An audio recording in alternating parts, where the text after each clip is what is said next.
and welcome to week 7. This week we're starting a brand new paper, the Different Perspectives paper. So I wanted to talk to you a little bit about what's due this week and also introduce that paper a little bit. So if you remember on week 6, part of your assignment was to read this Different Perspectives assignment sheet, which we'll go ahead and open up right now. So for your second essay, your 4 to 6 page essay, you'll be required to take a step back from your topic in order to expand your view by exploring another side. When entering an academic conversation, it's important to understand that every issue is more complex than any black or white answer. So for this assignment, you're not going to be, so for instance, if your topic is paranormal activity, and you believe that ghosts are real, you wouldn't just divide it into a black or white issue, such as ghosts exist or ghosts don't exist.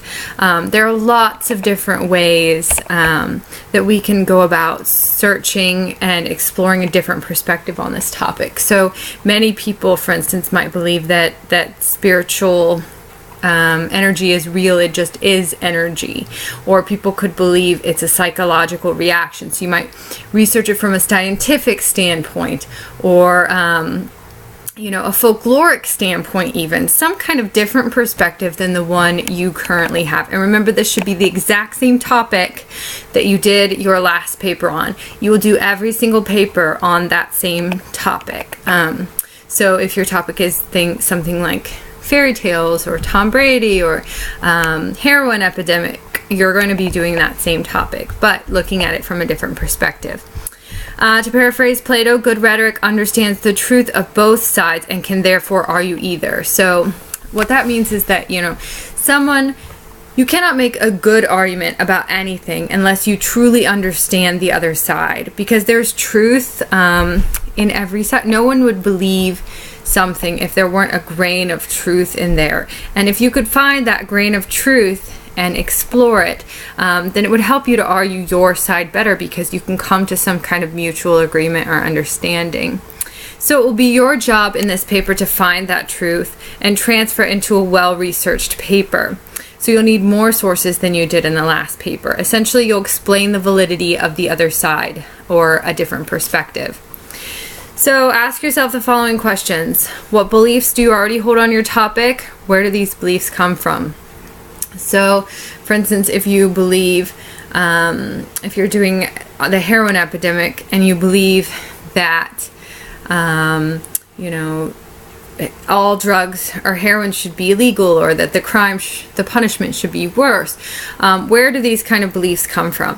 What other views have you encountered in your research so far? You should have many sources so far on your annotated bibliography.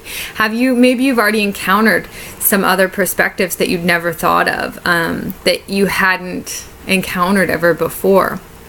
So is there a view with which you do not agree, and why are you against that? Is something you might think of. And is there anything that confuses you, any open questions that you don't understand about your topic? So the goals of this assignment are to enhance your ability to read and analyze critically published texts, to explore strategies for organizing and developing, to understand complex arguments, scholarly arguments. Most of your sources for this should be scholarly, and to learn to make concessions, because, I'm sure we see in politics nowadays that neither side is willing to make concessions, and therefore things can't move forward. We can't progress if people can't make concessions. Also, to incorporate textual evidence from sources more elegantly into your writing, to use the standard guidelines, and to expand your perspective beyond what you already believe. So you should find at least 4 sources which offer a similar perspective on your topic, which is different from the one that you already have. It doesn't need to be completely opposite. It can just be a little bit different than how you explore this topic. You can select newspaper, magazine articles, scholarly essays, books. Do not pick popular websites, blogs, anything like that. They should be added to your annotated bibliography. It's my hope that your opinion on your topic changes because of the more complex research you're doing. So you should not have a strong desire to kind of hold on to what you already believe. You don't have to switch already all the way over to the other view, but a slight concession would help. So another consideration should be the overall structure of your essay. You should take special care not to appear biased. It should be formal. That means no I, no you. Formalize your language. And it should be the presentation of a singular view on a topic. So you must provide specific evidence is the last qualification here. So make sure, if you did not carefully read this last week, it's in the week 6 folder. Go through and read that really closely. Let's go back then to this week, which is week 7.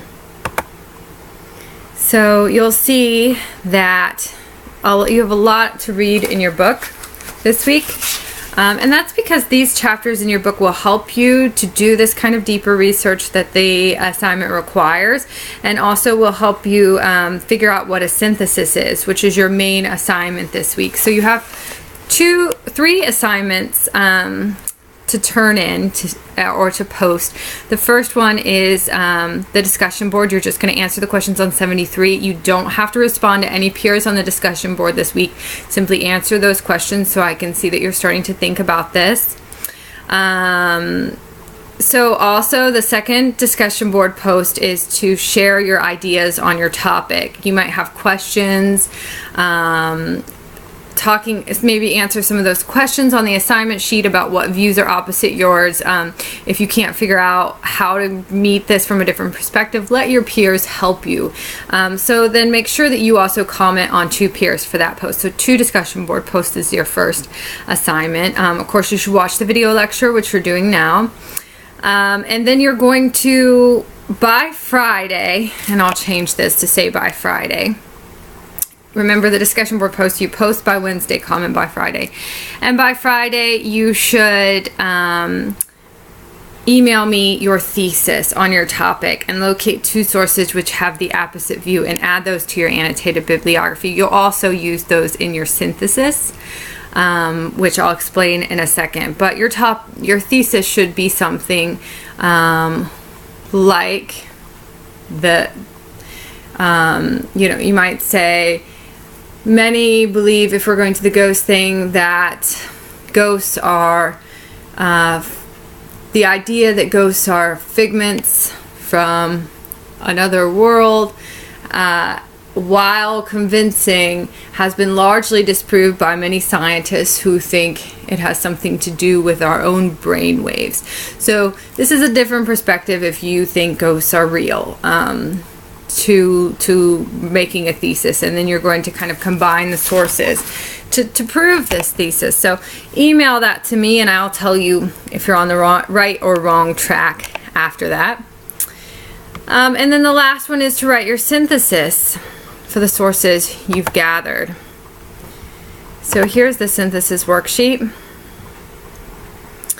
So you should combine your sources in order to prove your argument. You'll be using more than one source to prove each point. This requires a synthesis or combining the ideas. Think of weaving a basket. So this worksheet will kind of help you when you're writing the synthesis. So you should do this for your points. And if you want, you can just go ahead and type these things out on this worksheet and submit those and turn those in there. So I can see kind of what points you're using and then the different sources. So a synthesis essentially is kind of like a summary, but you aren't just kind of summarizing one source as you did with your last summary. You're combining a bunch of sources who kind of say the same thing to make the same point, so that each paragraph that you write to support your topic will not just have one source supporting it. It'll have many sources kind of backing it up. And so this says, where did you go? This says it should be 2 pages typed. That is the worksheet. You can type right on that worksheet, or if you want to kind of summarize it in a different way, it should fulfill 2 of those pages. It should be several points. And you can use those 2 sources that you're gathering, and you might already have a source that's a different perspective, so you can just follow that train of thought, and then you'll have 3 or 4 even about that. I've also included if you're really confused about what I want from this essay, I wrote this essay in a previous semester to kind of show you all what I mean by a different perspectives paper.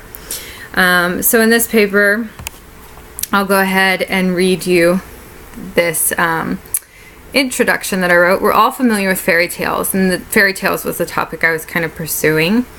From an early age, our mothers, fathers, aunts, or uncles passed these stories down by telling them from memory, sharing a cherished storybook, or popping in a DVD of their favorite Disney classic.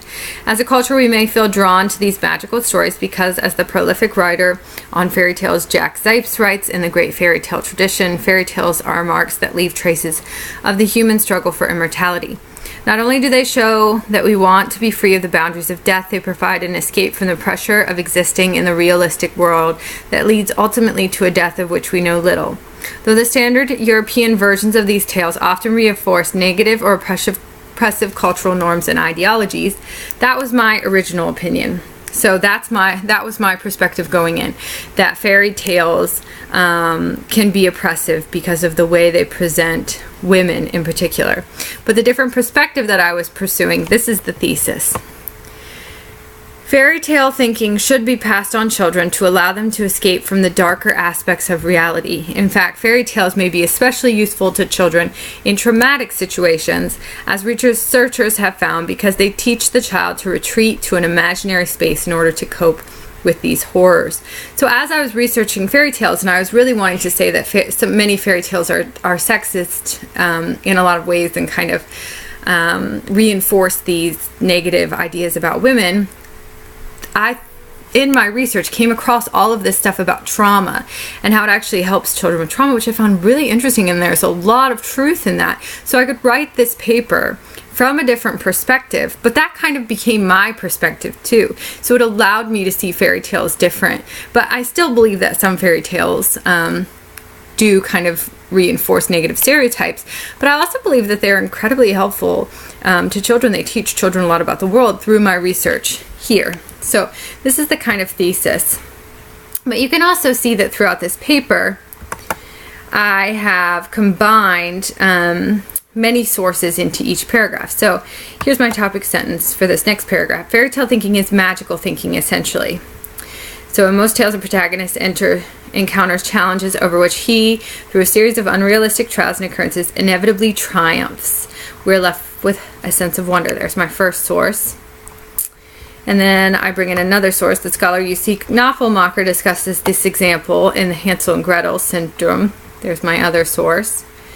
So I'm combining both Zipes and Knoffelmacher. So look through this and you can see here's Donald Haas and Knoffelmacher combined in one point. A synthesis is not just one source per paragraph. You're making your own points and you're using sources which have similar information to back it up. And if we have more than one source in a paragraph backing up what we're saying, that really shows that what we're saying has a lot of credibility to it. So for this synthesis, fill out basically what's due this week then. As I mentioned, 2 discussion posts, send me your thesis, find 2 more sources for the different perspective, and do this synthesis worksheet.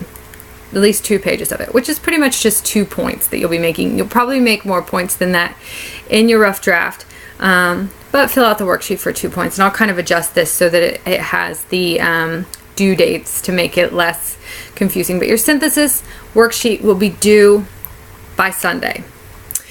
Speaking of due by Sunday, your critical analysis papers were due today. So throughout this week, I will be grading those final drafts. I'll also be, as I grade, looking back at your blog posts to see, first of all, if you commented on all the papers of your peers, and then also if you listened to the comments made by your peers in your revision process, and if you've really revised your paper, because revision will be a part of your grade for the final draft.